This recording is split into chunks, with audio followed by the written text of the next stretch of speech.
The philosophers say that there are gods, and that their will directs the universe. The more important lesson is to discover the nature of the gods. Upon discovering that nature, a man would please the gods by making his own nature like that unto the gods. If the divine is faithful, he must also be faithful. If free, he must also be free. If beneficent, he must also be beneficent. If magnanimous, he must also be magnanimous. Thus, to make the gods' nature one's own, a man must imitate them in every thought, word, and deed.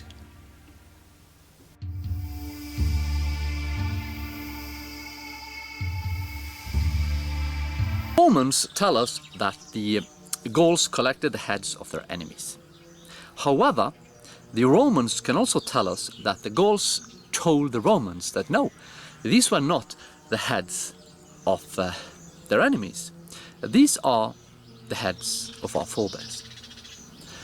For some reason, the Romans couldn't get their head around that, and they didn't understand it. And this in itself proves really that the Romans, even in pagan times, had forgotten their own religion.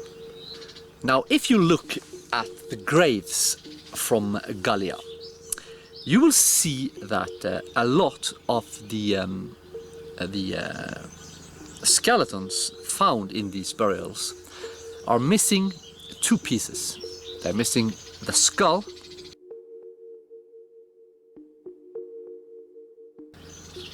and this is of course not the case in all graves, but it is the case in a lot of graves. And interestingly, it's the case in graves regardless of their age. You find this in some Gallic graves from classical antiquity, and you find it all the way back to the Ice Age, to the age of the Neanderthal. It's the exact same thing, found in the exact same place over tens of thousands of years. The oldest is the oldest grave we have ever found. It's 70,000 years old.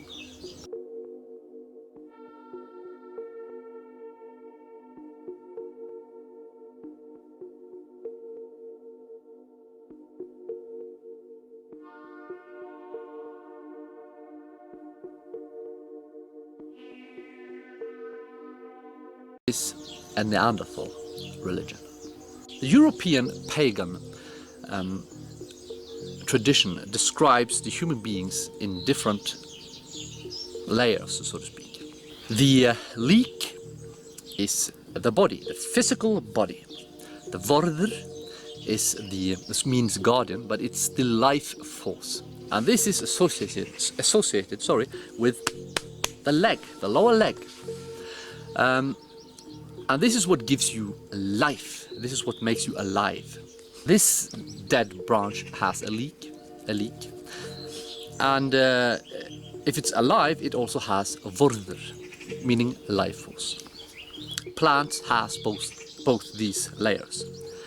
Animals have also something called hamr, which is the shape, the memory, the ability to learn through repetition. Humans also have huger, which is a mind. And then the final layer that Survive the Jive talks about too, I think he calls it logistikon, the Greek term for it, is Odin. That is, the layer itself is called onder, or ond rather, which means spirit.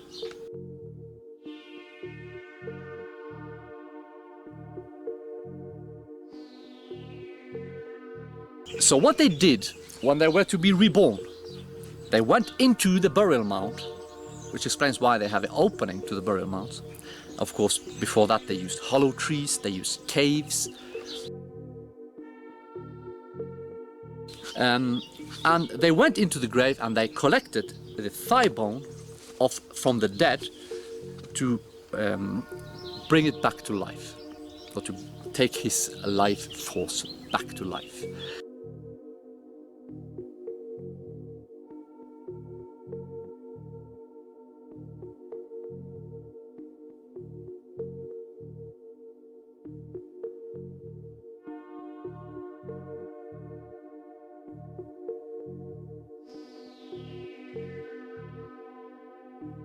And they collected the skull, because this is where Logistikon, this is where Odin is located, the skull. And this is of course symbolic, but still.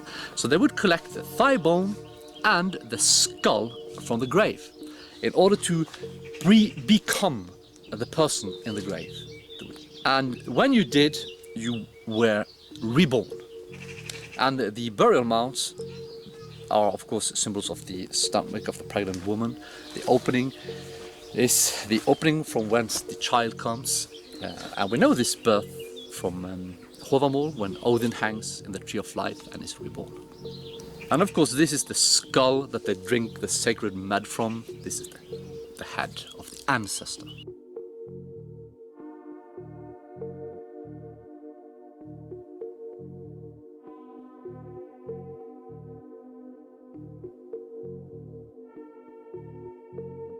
And this is why the Gauls collected these heads.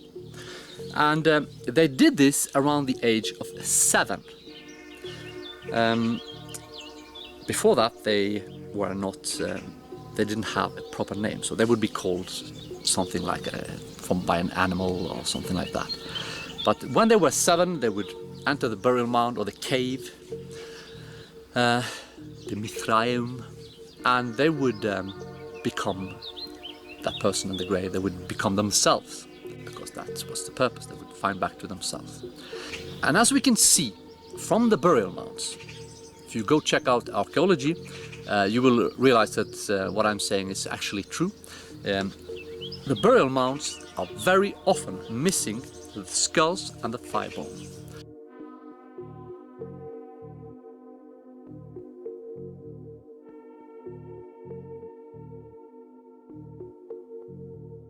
And they are because we have had this tradition continuously since we were pure Neanderthals. So this is not an Indo-European religion as such, it's a Neanderthal religion.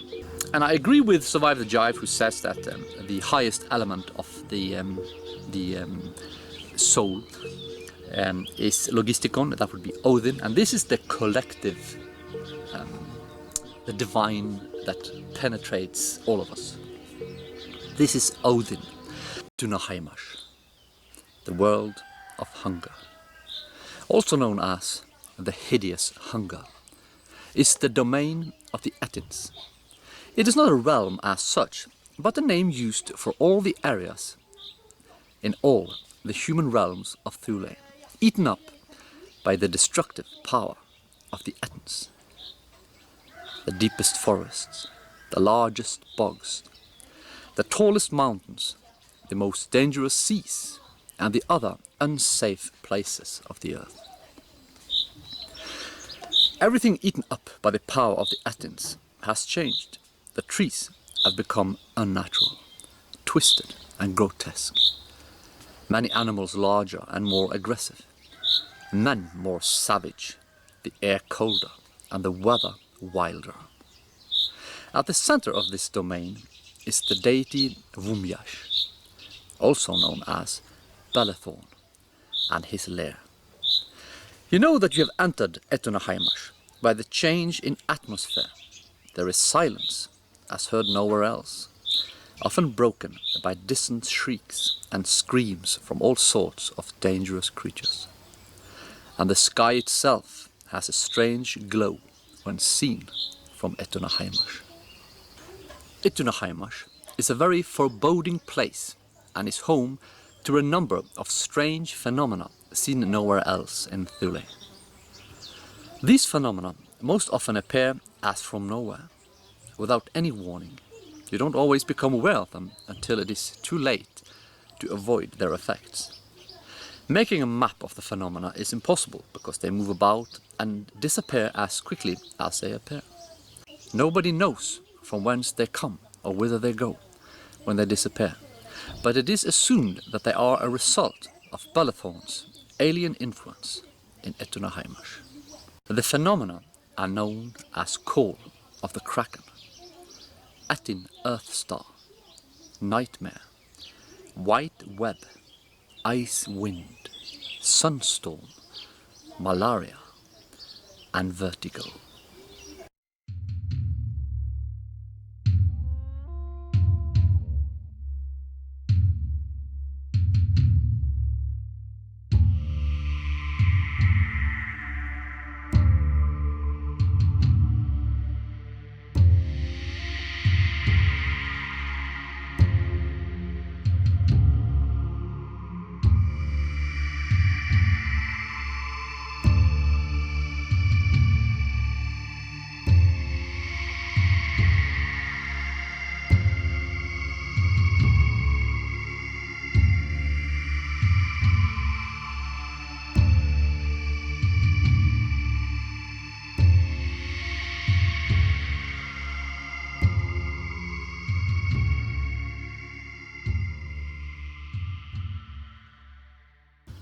Some sages in Thule have argued that there is a connection between the number of Attins and the frequency of the Attin phenomena, suggesting that if man kills off most of the Attins, their phenomena will, mostly, go away too. This is of course a very comfortable hypothesis for everyone but those who will be tasked with killing off these extremely dangerous creatures. Other sages have argued that the foreigners who fled to Thule because most of the world elsewhere had turned into such a horrible place didn't just flee from the Attins and their phenomena. They were the ones who brought them to Thule in the first place, as if they were cursed by blood, and that the curse followed them wherever they went. As evidence, they point at the fact that the Attin phenomena grew stronger, if not only appeared, just after the first foreigners appeared. Whatever the foreigners touch, visit, lay their hands on, or even look upon, will decay, fade, rot, wither, break, or suffer. So they argue that if you want the Attin phenomena gone, you just have to get rid of those who obviously caused them. Yet another, and certainly less xenophobic, group of sages argue that such things are perfectly natural and unfortunately inevitable, and that they come and go like the seasons, and that there is nothing man can do about it. Not even sorcerers, not even the gods. Man only has to survive and persevere until they go away by themselves.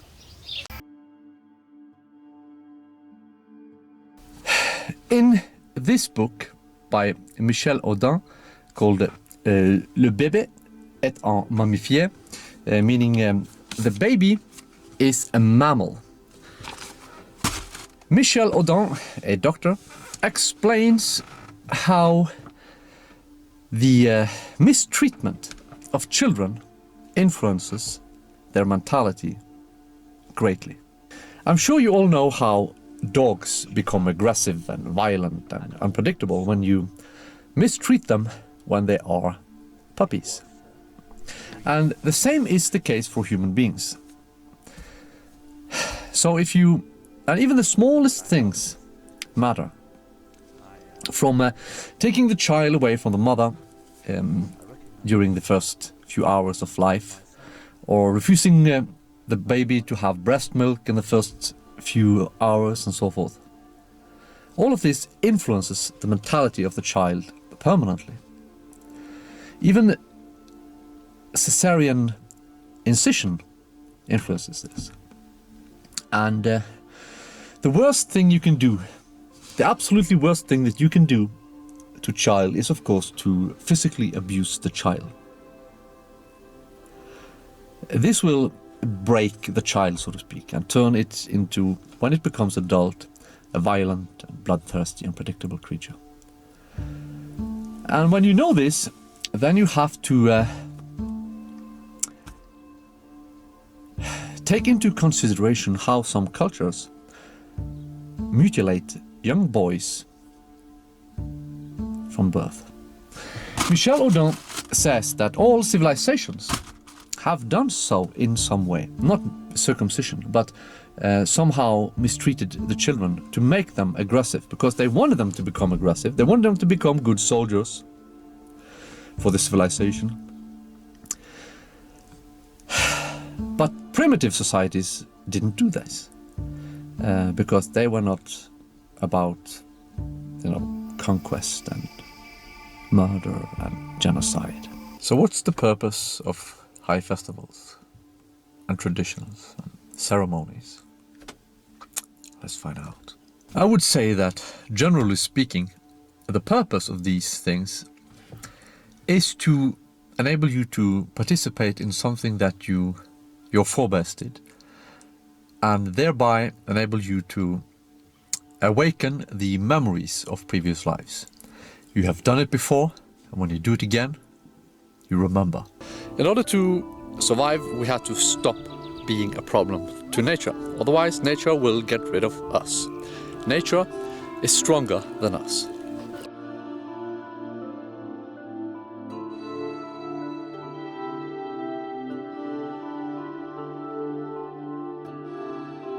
Europe has had many gods and goddesses over the years. And some try to present this as if Europe was an area of complete religious chaos.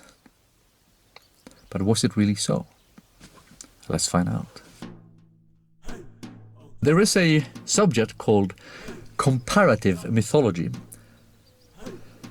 where they compare different types of mythology to see the similarities. And in Europe, you can easily draw parallels between all the different cultural areas of Europe. And you will realize that they are just different hues of the same color. They are the same culture with just slight variations. And all these cultures are rooted in the same European culture. In terms of deities, the reason why there are so many deities in Europe is because the different European tribes spoke different European languages. As you know, the Indo-European language group became the most dominant, but there were other European language groups as well. Some of them are still present, and they were no less European than the Indo-European group. If you look at the European deities all over Europe, you will realize that most of the time they are just the exact same deities described by different names, or they are described by their different attributes. Because of these language differences, the deities would often have different names, even though the names actually meant the exact same. So the god of thunder would be called thunder in one language, one place, and thunder in another language, another place. And the names would be completely different, but it would be the same deity. So if you go to Finland and you find a deity called Perkele, it would have a name like Thor in Scandinavia, but it's the exact same deity, it's the exact same culture, it's the exact same religion.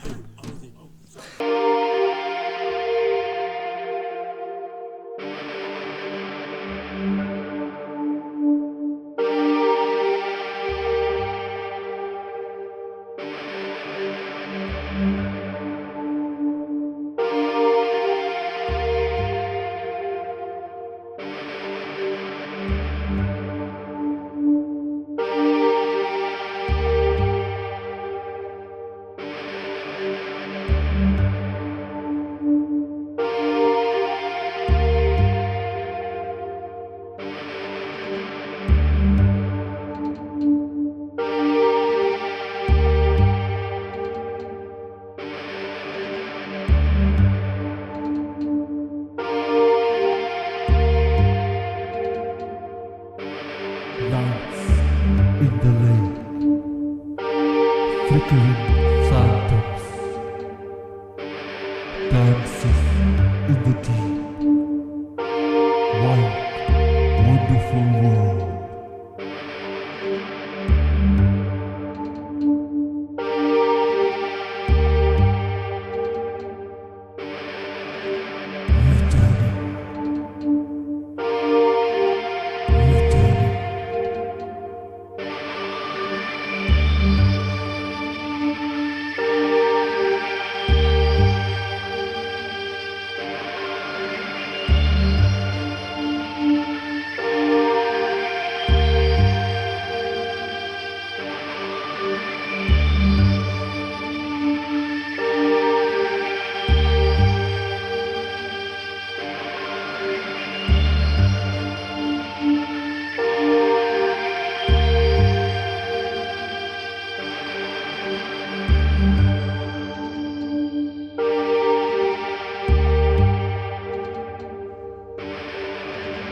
The European deities, what are they?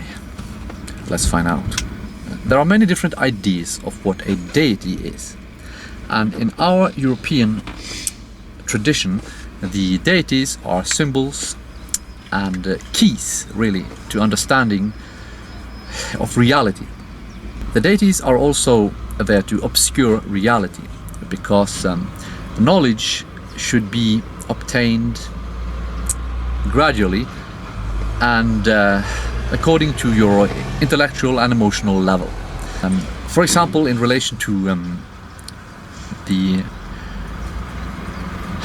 what we call in English Santa Claus, you are a child and you are supposed to believe in Santa Claus until you become 7 years of age, at which point you are supposed to be told by your parents that this is not exactly how it's like. And this is, of course, in practice paganism. And as you can see, most of us here in the Christian world still practice paganism. So the deities are symbols, they are keys, and they are there to assist us in our understanding of reality. The spiritual, the divine in our tradition is linked to the concept of Hamingya, and that we can call simply honor and rebirth. And the whole tradition, all our fairy tales, all our traditional songs, all our mythology revolves around this central topic, reincarnation. And of course, when I say that everything revolves around reincarnation, it means that doesn't mean that there is nothing more to it, because there's a lot linked to reincarnation, including the term Hamingya, honor. In order to be reborn, in order to be chosen to be reborn, you have to live an honorable life. And there in itself you find the moral aspect of our tradition. The just, the kind, the strong, the wise, the faithful, the loyal, so forth, are qualities that give us honor.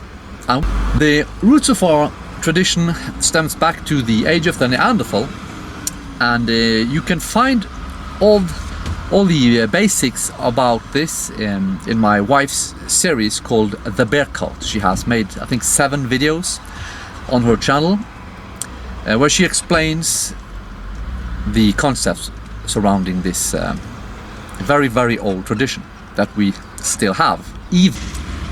I explain a lot around the concept of Valhalla or Valhall, and I explain how this is not some afterlife, some heavenly abode. It's basically just a name for the grave. Valhalla is a place where the dead is.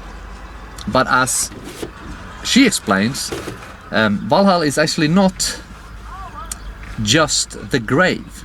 As my wife explains in this book, Valhalla is mainly the name for the womb of the mother. And this is where you go when you die. This is where you go if you are chosen to be reborn. And of course that's what the Valkyries do. They select the fallen and then they bring them to Valhalla, where they are to be reborn, really. And this is what the name means. It means hall of the fallen, hall of the chosen. And there are many fallen individuals there at the same time, because these are all your previous lives. Because you are the sum not just of you in this life, but of all your lives. So there are many individuals in Valhalla because you have lived before. And Odin in this is of course the what's it called in English? The originator, I don't remember the name in English. I'll put it up here. And then in Valhalla, you drink from a skull, and you drink the med from a skull, which of course, or a cup shaped as a skull. And this is again your forebear. the dead body that you find in the grave. You take out the head and the leg from this, a skeleton of course. This is a person who has been dead for thousands of years. And you get this, the knowledge about your previous lives from the skull, from your forebears. And this is of course because if you have seen my video called Amnesia, I'll put up a link to it at the end of the video. This is how you awaken the memories from your previous lives. And you leave Valhalla every day to fight and get killed, which of course is what we do in life. We are born and then we return to death. And we are reborn again and so forth. So this is an eternal circular process. The birth itself is described also by having Odin hang on the tree of life, which of course is the in the womb of the mother. You can look at this. This is how it looks inside.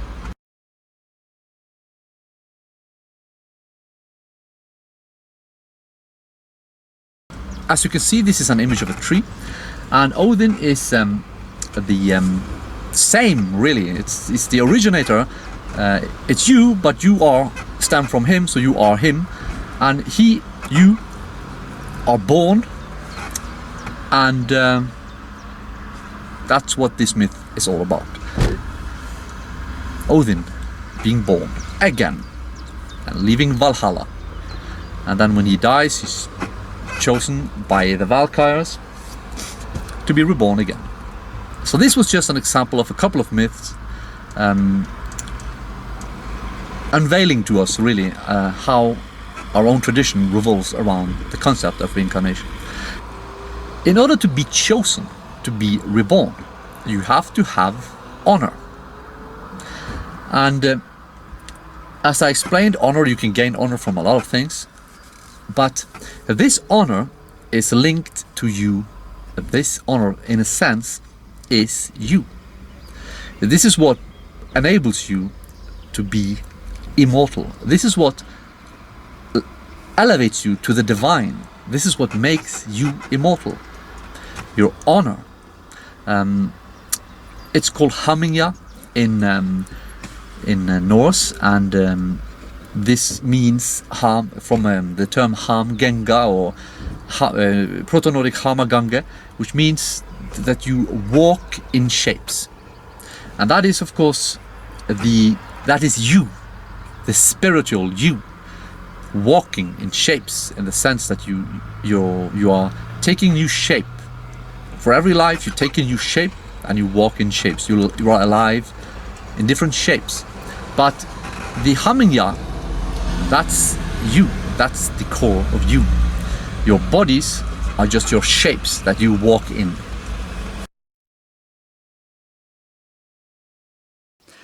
Pilgrimage is not a Christian thing. It's something they have from paganism. And what the pagans did was to visit locations that they believed to have been to in previous lives. And therefore they revisited them, and they did so to remember previous lives, to get rid of the amnesia caused by death. So they would visit old sites, they would visit old burial mounds and sites that the pagans defined as sacred, because they wanted to remember.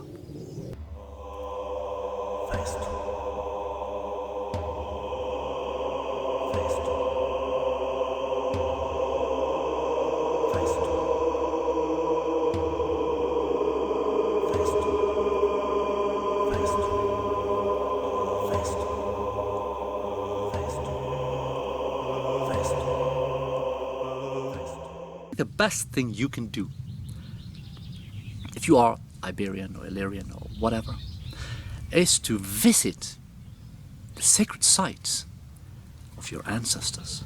When you visit these old sacred sites that your forebears used to frequent, that you used to frequent in previous lives, you will remember. You will get rid of the amnesia caused by death. And of course, the older the sight, the older the memories you will awaken. And when you do so, you will remember and you will intuitively understand our paganism. You don't need to read books. You need to get rid of your amnesia, because it's in your blood. These were your forebears. If you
loaded, loaded, loaded, loaded, loaded, loaded, loaded,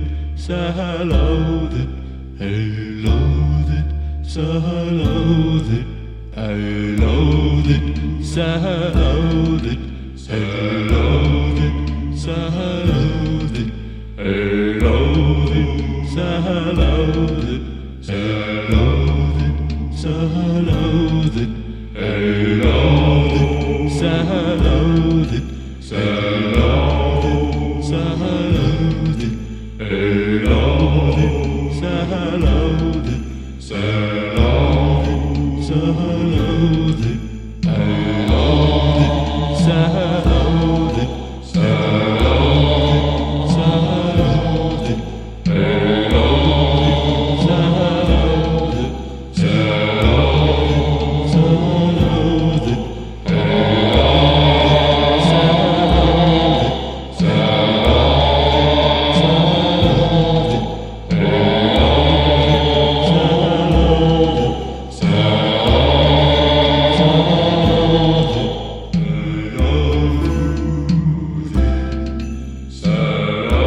There's only one path to freedom, and it's not through money. Money can buy you some freedom, but if you depend on money, then you don't have freedom after all. So the only way to achieve true freedom is to reduce your need for money. You can do that by getting your own property, as described in this video. And when you have your property, you have to work to ensure that you become autonomous. True freedom is only achieved if you have the water and food and shelter that you need. You don't need absolutely other things. Of course, these are the basic needs, and if you achieve them, then you can, with time, build up and get more and more freedom in other contexts as well. If you own agricultural land, the taxes, at least here in France, are very, very low. We have like a little bit more than 1 acre and we pay 16 or 17 euro in taxes a year. If you use permaculture, then you achieve the freedom you need in relation to food. And if you have a stream or a well or a spring, a natural source, then you have the freedom you need in relation to drinking water, and you can build your own house. Or you can live in a tent, or you can live in a car. When you have this basic freedom, when you are autonomous, then you can always try to achieve more from there. I mean, I don't think it's ideal to live in a tent or a car, but it's better to start there. You must never go out and loan money from the bank. That's my point. The point with this autonomy is not just that you are supposed to achieve freedom for yourself and your family, or your future family, but also to break the shackles that we are under today with this modern society. If you live like this, if you live in a minimalistic way, then you don't pay much taxes. And the worst thing you can do today is to pay taxes. If you earn a lot of money and don't pay taxes, that's illegal, so you shouldn't do that. And that will only get you in trouble. And instead, you should reduce your income so much that you don't need to pay taxes. The point in being autonomous is to achieve freedom, but also to stop supporting a system that is in its nature extremely destructive. It's not just genociding us Europeans, it's also destroying nature in so many ways. It's torturing animals, it's polluting the sea and so forth. So it's really paramount not to support this system. And when you achieve complete autonomy and maybe have to pay like a 20 euro in taxes a year for your property, and that's it, then you are free and you can live with a good conscience and you don't support this system.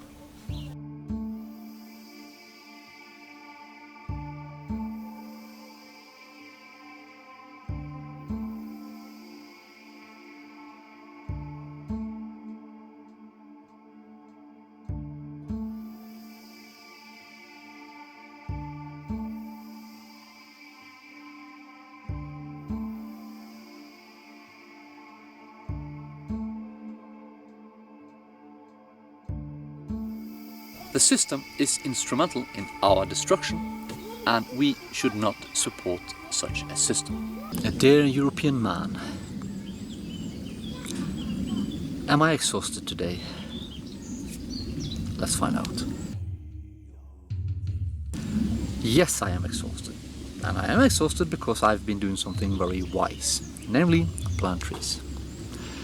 This is something we Europeans should give a high priority to. Whether for shade, like here, for wind protection, for firewood, for tools, or for fruit. We need trees, and the more, the merrier.